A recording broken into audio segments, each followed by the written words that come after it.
Hi, this is Harvey Robbins again, and I'm back with Rob Beachy, and we're continuing on our series of discussions about new product development and 4 or 5 of the key elements of making sure that you have a really good product development process.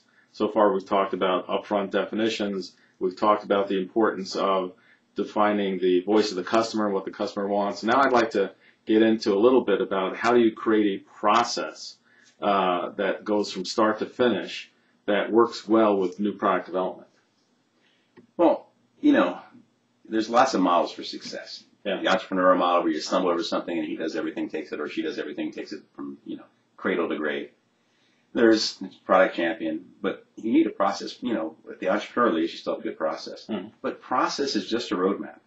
It's not a stumbling block. It's not a roadblock. It's a roadmap. It's a guide for taking you from concept all the way through delivery to market, and actually to the product lifecycle management cycle. So we're actually managing the product through its life cycle. What's most important, though, is to have a defined process agreed upon by everybody. And you've heard of stage gate. Sure. Coined by Bob Cooper. Yeah. But it was actually developed by NASA back in the 60s. And I worked for General Electric, and we used a variation of that. What's so important about that process? First of all, it's always strategically driven. So it tells you where your concepts have to be developed. It tells you, that if you're building ranges, you're building ranges. You're not building cars. Right. But most importantly, it tells you how to take, what is a concept? It defines all the information you need from all the different areas. It helps to define communication links. Who do I contact? Who, what, where, when, how? Is that like on a document of some kind? Or? It can be a document. It can be totally electronic. I still like checklists. I like checklists and notebooks where you can sit down there and read and back it up on the internet. It's critical to have a good process because some people use processes as risk management. Oh, yeah. But they use them in the wrong way. They raise the hurdles so high, nothing gets through unless they approve of it.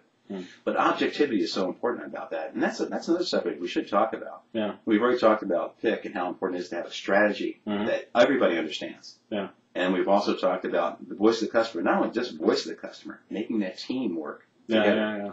But the process is a team effort, and it's critical that we have a good process because good processes are used. If you have a bad process, people are trying to go around it. Sure. But you can accelerate new processes. Yeah. I'll give you a classic example. Let's say I have 5 different steps in my process cycle. Each step has certain requirements. But if I can meet all the requirements of stage 3, the best processes allow me to start here, not all the way at the beginning. Process is critical, but process is a roadmap. Okay.